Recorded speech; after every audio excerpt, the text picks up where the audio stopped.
एफएमडीए द्वारा काम करने की गति को धीमी होने के चलते इंडिया न्यूज़ हरियाणा पर खबर दिखाए जाने के बाद अब उसका असर होता हुआ दिखाई देने लगा है। चूँकि हमने कल ही एक खबर दिखाई थी कि यहाँ एफएमडीए के ठेकेदार द्वारा काम को ऐसे ही छोड़ दिया गया है और इसी के चलते यहाँ लंबे लंबे जाम लग रहे थे और कहीं ना कहीं जो पिछले एक महीने से भी ज़्यादा वक्त से ये ऐसे ही यहाँ पड़ा हुआ था। लेकिन अब खबर चलने के बाद में असर होता हुआ आप साफ तौर से देखेंगे कि देखिए जेसीबी मशीनों को यहाँ लाया गया है और उनके द्वारा अब इस रास्ते को खोला जा रहा है। चूँकि यहाँ पहले इस रास्ते को पूरी तरह से ब्लॉक कर दिया गया था और लंबे समय से लोग परेशान यहाँ दिखाई दे रहे थे। लेकिन अब यहाँ मिट्टी डालकर रास्ते को क्लियर किया जा रहा है और रास्ते को क्लियर करने के पीछे यही वजह थी, चूँकि जिस तरह से खबर दिखाई गई थी तो उस खबर के बाद में अब अधिकारियों की तरफ से आदेश दिए गए हैं ठेकेदार को कि इस रास्ते को क्लियर किया जाए। और जिस तरह से लगातार जो सामने जो जाम यहाँ दिख रहा था, उस जाम को आगे से ना लगे। ये टी पॉइंट वही सेक्टर 8 का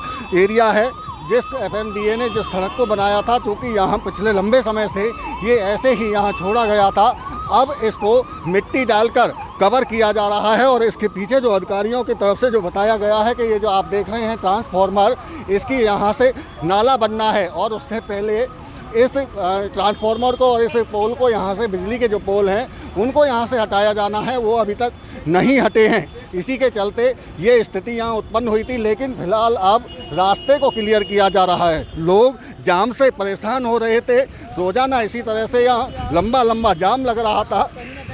लेकिन अब देखेंगे कि यहाँ साफ तौर से अब रास्ते को क्लियर करके इस स्थिति से, चूँकि जाम की स्थिति से जो हो रही थी उससे अब निपटने के लिए ये तमाम कवायद शुरू की गई है। फरीदाबाद से देवेंद्र कौशिक, इंडिया न्यूज़।